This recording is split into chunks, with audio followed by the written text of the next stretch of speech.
Amigas, amigos, vecinas, vecinos, compañeras, compañeros, nuevamente en un programa de Hermanas, Hermanos Todos. Hoy día nuestro programa continúa profundizando el capítulo 5 de la Fratelli Tutti, que es la mejor política. Y en la mejor política hay un tema que es el que vamos a tratar hoy, que dice la política al servicio del bien común. El Papa nos invita a profundizar en qué entendemos por el verdadero sentido del bien común por el que tenemos que trabajar. Cuando hablamos de política, hay palabras que están articuladas a política. No, yo no hago política. No, yo odio la política. No, yo no me meto en política. Política es poder. Yo no tengo nada que ver con el poder. Política tiene que ver con los partidos políticos. Yo no soy de partidos. Por lo tanto, yo no hago político. Y no nos damos cuenta muchas veces que política tiene que ver con dejar ese analfabetismo político. ¿Y qué significaría? No darnos cuenta, pues, que todo lo que pasa en el país son decisiones políticas porque van a ser aplicadas para todos los peruanos y peruanas, desde el gobierno, pero también los movimientos, las organizaciones, los ciudadanos organizados, tenemos la oportunidad de participar políticamente. Entonces, hoy en nuestro programa vamos a aproximarnos a entender más qué es hacer política y hacer política para el bien común. Le damos el pase a Raúl Pariamachi, nuestro hermano de los Sagrados Corazones, con el comentario preciso para poder comprender de qué estamos hablando. Un cariñoso saludo, hermanas y hermanos. Como decíamos, en el 5º capítulo de la encíclica Fratelli Tutti, Hermanos Todos, del Papa Francisco, se aborda el tema de la mejor política. El Papa en ese capítulo hace un llamado a la rehabilitación de la mejor política que esté puesta al servicio del bien común.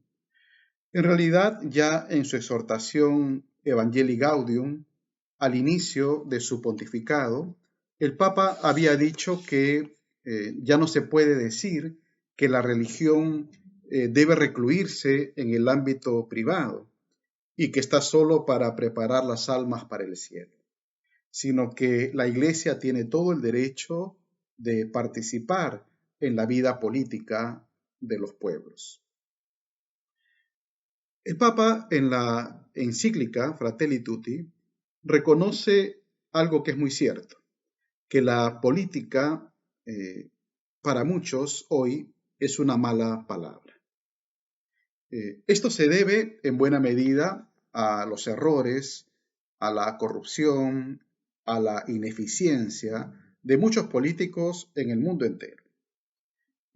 Pero se suma además el hecho de que existen ciertos grupos de interés que encima y a propósito buscan desprestigiar más la política para sus fines subalternos.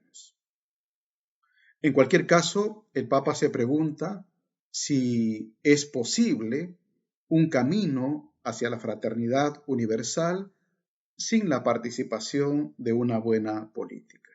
Y es obvio que no es posible. En los números 177, 178 y 179, el Papa ofrece algunas características de lo que él propone como la mejor política. Me parece importante revisarlas y a la vez hacer de ellas una especie de test de nuestra política nacional. En primer lugar, dice Francisco, que la política no debe someterse a la economía y la economía no debe someterse a la tecnocracia. Es verdad que todos debemos rechazar el mal uso del poder, pero esto no justifica una economía sin política. La economía, que es útil y necesaria, que duda cabe, no puede ser dejada absolutamente a su propia lógica, sino que la política está llamada, entre otras cosas, a ejercer una adecuada regulación de la economía y de los mercados.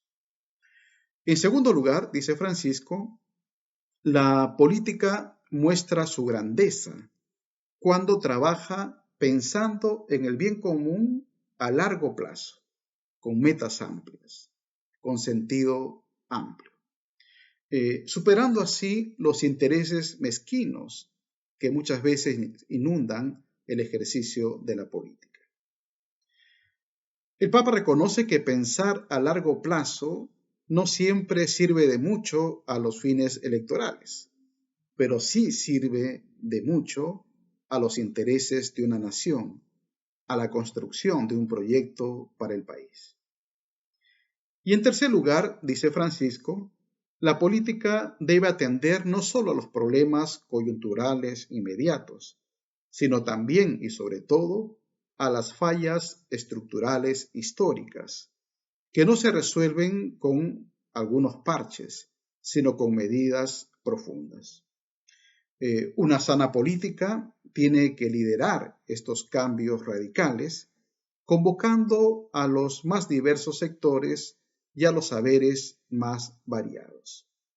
El Papa dice también en este capítulo algo muy hermoso, que la buena política es una altísima vocación a la que están llamados los seres humanos. Altísima vocación porque supone una de las formas más hermosas del ejercicio de la caridad.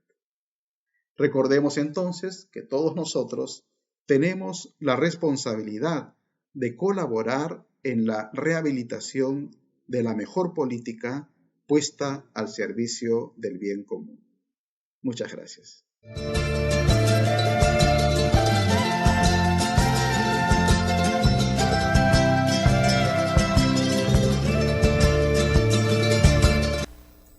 La entrevista de hoy en nuestro programa sobre la política al servicio del bien común, tenemos a una persona muy querida y especial para nosotros, para Resucita Perú y para toda la gente que ha participado en la política en esta trayectoria del Perú. Él es Rolando Ames. Es politólogo y durante toda su vida ha sido profesor de ciencias políticas. Ha trabajado con el acompañamiento a los movimientos populares, a organizaciones sociales, ha sido miembro de la Comisión de la Verdad y también es profesor emérito de la Universidad Católica. Esta tarde lo tenemos con nosotros. Hola Rolando, ¿qué tal? Bienvenido a nuestro programa. Muchas gracias, más bien. Estoy muy contento de poder estar con ustedes porque sé que están haciendo una experiencia nueva, pero muy interesante. Sí, y es un placer tenerte con nosotros. Mira, en esta entrevista, ¿no? Sí. En el momento en el que estamos actualmente, pues la política vuelve a ponerse, como siempre, en agenda, pero más efervescente. Así es. Y yo creo que en este programa quisiéramos contar con tu experiencia y con todo lo que nos puedes ayudar a clarificar sobre el tema de política. Has dicho cómo hacemos para que los ciudadanos se interesen, ya. Y has mencionado una sola vez la palabra partidos, ¿no? Y yo casi te corto ahí porque te quería decir que lo que hace falta, y has mencionado muy bien poder. Si los ciudadanos somos aislados y no entramos en la política, solo tenemos poder en nuestra casa y con la justa en nuestro trabajo, ¿no? Okay. Pero no tenemos ninguna capacidad de influencia sobre las decisiones principales que nos afectan a todos. Para que un país tenga representación, tiene que haber partidos que representen los distintos intereses. Ahora, la gran mayoría no tiene organización. En cambio, los grandes empresarios tienen una organización pequeña y propia, la corporación, la gran empresa, pero es tan importante que basta esa organización para influir sobre el conjunto. El gran empresariado no necesita tanto los partidos, porque influye por el poder que tiene, esa palabrita que ahora se repite mucho, los poderes fácticos. Tienes poder no porque eres ciudadano, sino porque tienes cosas que todos necesitan y que son tuyas. Entonces puedes poner condiciones. ¿Cómo entran los movimientos sociales a tallar en el juego de poder? Ya, son muy importantes, porque si mucha gente defiende una misma posición, se organiza, sale a la calle, escribe, va a mítines, educa a sus hijos con una idea, ¿no es cierto? Porque ahora hay que hacer tal cosa. Si la gente se mueve, ¿no? Movimiento, ¿no? Si la gente, como tú dices, sale a lo público, le van a tener que hacer caso, ¿no? La pueden reprimir, pero si son más organizados ya es más difícil reprimir.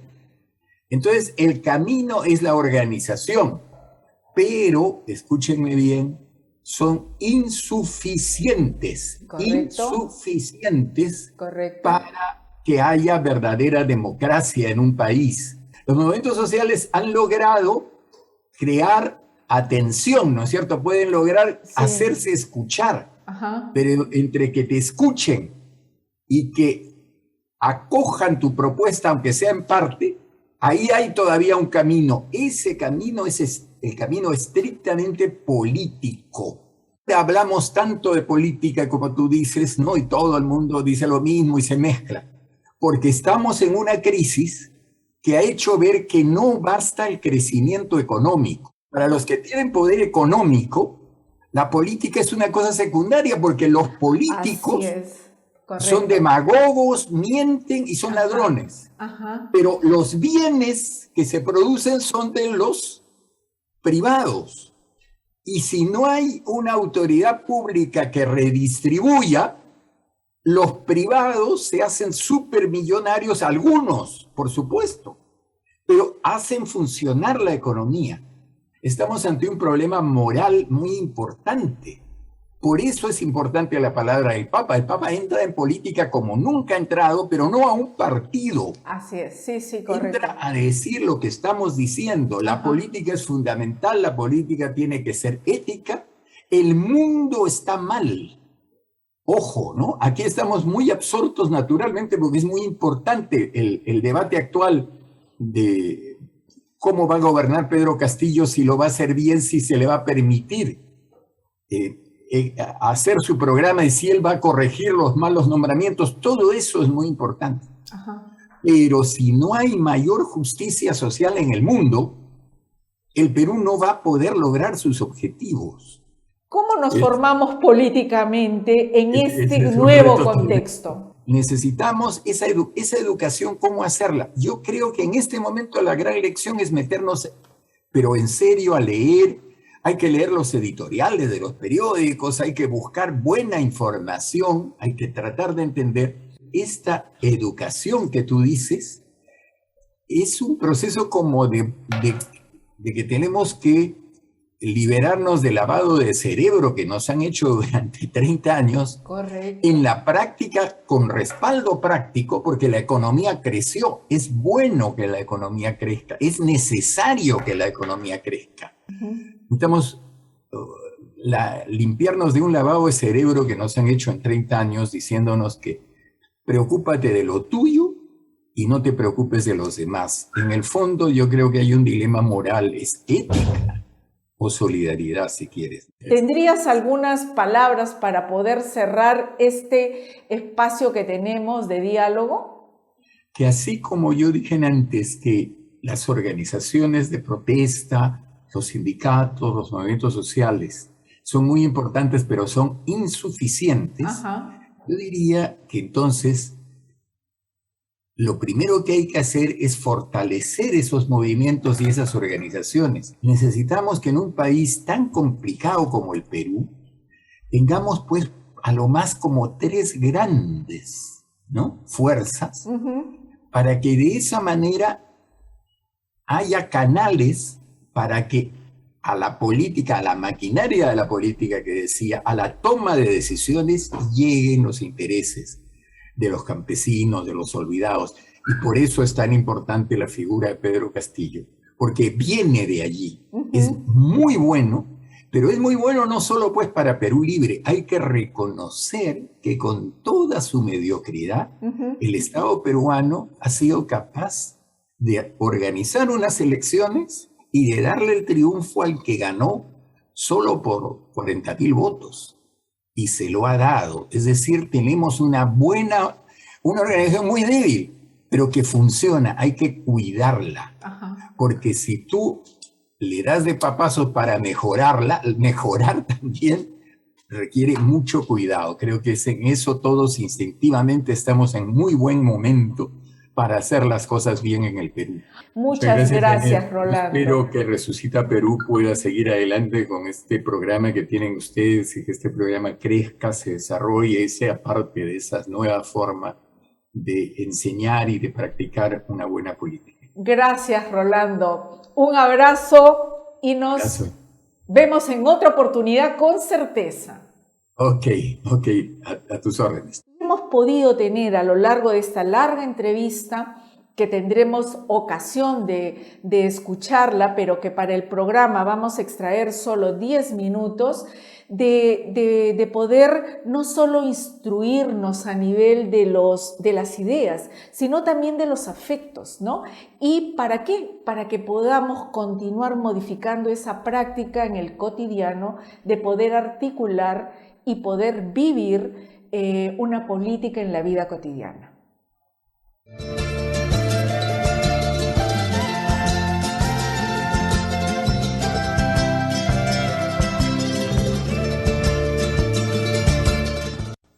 La experiencia nos viene de Lima Sur. ¿Desde dónde? Desde Villa El Salvador, un pueblo con sentido de pueblo, un pueblo que es protagonista de su propia historia, un pueblo que se basa en la organización, en la solidaridad, en el deseo de construir un proyecto común, que a lo largo de estos años, por supuesto, ha ido cambiando.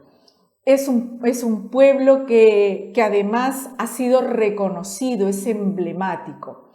Y desde ahí nos viene una organización de mujeres, Mujeres de Arena. Noemí Soto y Vilma Arce nos van a contar qué significa una organización de mujeres que trabaja por la formación política y por el hacer política desde el ser mujeres en el momento actual. Las dejamos para que ellas nos puedan contar. Buenas tardes a todas y a todos. Es un gusto estar con ustedes hoy día. Quiero agradecer al programa Hermanos y Hermanas todas de Resucita Perú Ahora. Mi nombre es Noemí Soto Rodríguez y soy del colectivo Mujeres de Arena. Hoy día me acompaña también mi compañera, Vilma. Buenas tardes, ¿cómo están? Es un gusto saludarlos desde Villa El Salvador. Villa El Salvador es un distrito que justamente está cumpliendo ahora 50 años, ¿no? Es una población de más o menos de 400.000 habitantes ahora, y fue en su momento el asentamiento humano más grande que ha tenido el Perú y quizás en América Latina. De allí un poco también todo el reconocimiento, no solamente por ser muchos, sino sobre todo por la fuerte dinámica organizacional que caracterizó los primeros años del inicio de Villa El Salvador y que aún todavía mantiene, ¿no? ¿Vilma? Nuestro nombre, Mujeres de Arena, somos un grupo de mujeres lideresas sociales, políticas, vecinas de Villa El Salvador, que nos hemos reunido con el entusiasmo de sumar esfuerzos, de sumar sueños, de sumar cosas que queremos trabajar con nuestro Villa.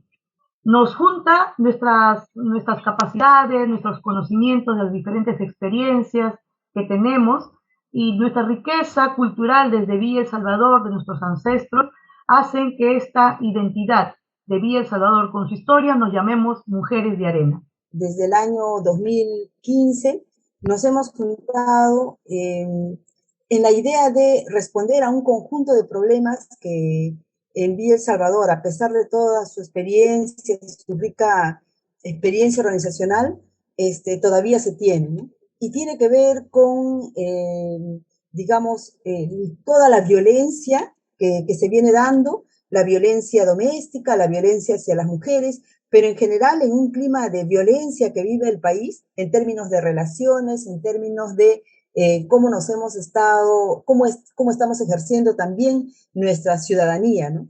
Entonces, cómo a veces estas manifestaciones de intolerancia, de valorar las diferencias, qué sé yo, están costando mucho, ¿no? Pero también en términos de la representación de las mujeres, ¿no? Hemos sentido que, si bien es cierto, en algunos casos se ha avanzado cualitativamente en la participación de las mujeres, digo cuantitativamente, cualitativamente todavía no. Entonces nosotros lo que queremos es que existan cada vez mayores y mejores representaciones de las mujeres, ¿no? Y de allí es que nos hemos trazado un conjunto de tareas, actividades, estrategias para fortalecer eso, ¿no? Buscar nuevas formas positivas, constructivas de hacer política, ¿no? Y también ejercer nuestra ciudadanía de manera positiva, constructiva, ¿no?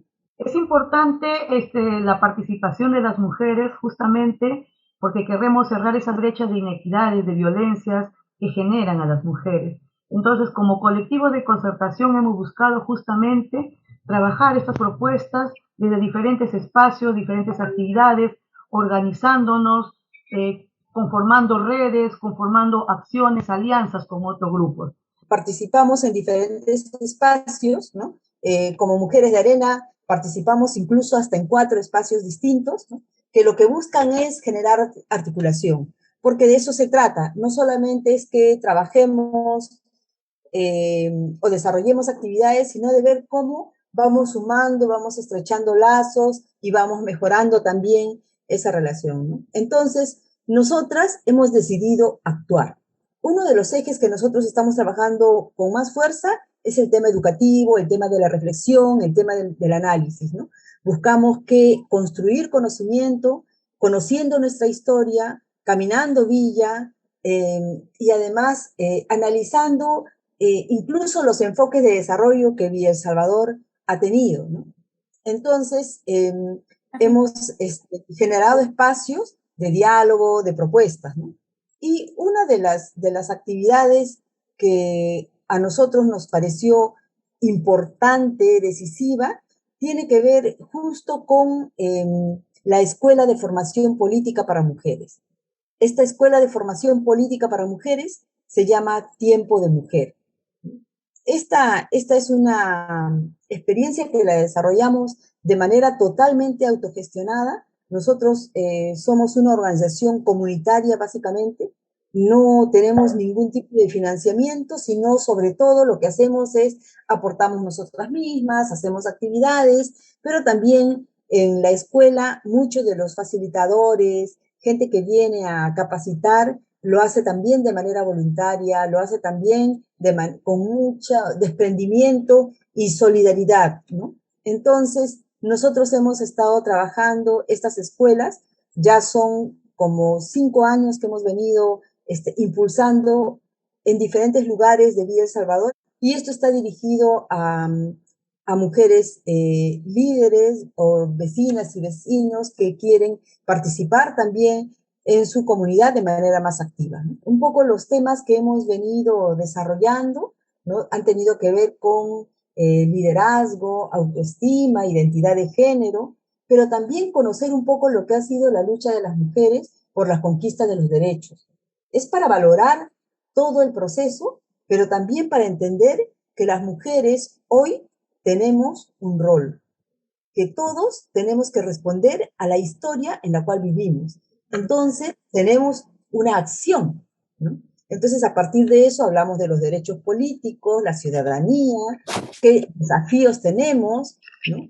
Y también el contexto del país, qué cosa es lo que está pasando, ¿no? Y cómo estamos analizando estos hechos. Hemos trabajado, y es muy importante también, es la muestra fotográfica. Es una muestra que hemos recogido de información donde las mujeres pueden, lo que hemos intentado es visibilizar el trabajo de las mujeres en las diferentes acciones que han realizado. Esta muestra ha sido muy importante porque la hemos llevado en diferentes espacios públicos, lo hemos trabajado de diferente manera, en las escuelas, haciendo en las ferias, conversando con ellos, intentando recolectar un poco la información, la historia de Villa El Salvador. Por otro lado, también hemos trabajado todo el tema de los talleres de elaboraciones literarias. Lo que buscábamos con las compañeras también es recoger la experiencia que tienen ellas a través de lo vivido y que se pueda expresar en un escrito. Por otro lado, hemos trabajado campañas también de difusión de lo que significa la violencia, lo que significa el trabajo con las mujeres, lo que significa la participación en los diferentes espacios de coordinación de redes con las mujeres, ¿no? También nosotros queremos decir que hacemos lo que llamamos intervenciones urbanas, ¿no? Estas intervenciones lo que buscan es que se visualicen, como decía hace un rato Vilma, a través de exposiciones, pero no solamente las exposiciones fotográficas, sino también formas en las cuales los vecinos y vecinas a través de micrófonos abiertos puedan participar, ¿no? Entonces, hemos visto, además de participar obviamente en las movilizaciones que han tenido que ver con la defensa de los derechos de las mujeres, niños y niñas, ¿no? Que tiene que ver, por ejemplo, con el Ni Una Menos, ¿no? Pero también por la memoria, porque creo que para sanar las heridas que nuestro país tiene, se requiere también recordar con memoria todo lo que ha pasado, reconocer esto y al mismo tiempo ver cómo vamos generando y sanando esas heridas, ¿no? Entonces, eso a través de políticas públicas, de reconocimientos, de perdones, en fin. Es un proceso de formación nuestra también, porque nosotros hemos tenido que ir desarrollando, aprendiendo y desaprendiendo también. Quiero agradecer mucho al programa y a todos ustedes que nos escuchan y darle las gracias y un abrazo así virtual para todos y todas. Solamente nos queda agradecerles y contarles que también seguimos trabajando. Hay mucha fuerza, hay mucho sueño por seguir construyendo lo que es Villa, seguir construyendo el país, seguir construyendo esta ciudadanía para las mujeres. Así es que desde Villa El Salvador les envío un fuerte abrazo solidario, fraterno, y sigamos adelante trabajando por nuestro Villa, por nuestro Perú que tanto queremos. Un abrazo, cuídense mucho. Con esta experiencia, con el comentario de Raúl, con la extraordinaria también entrevista a Rolando Ames, terminamos nuestro programa y queremos quedarnos con algunas palabras, ¿no? Que hablar de política nos lleva a varias ideas fundamentales, ¿no? Una primera es que la política tiene que ver con el bien común, con ese bien común que es para todos, con ese bien público en el que tenemos que conocer, en el que tenemos que profundizar y en el que tenemos que defender. Con esto nos despedimos. Muchas gracias por sintonizarnos y hasta la próxima semana. Chao.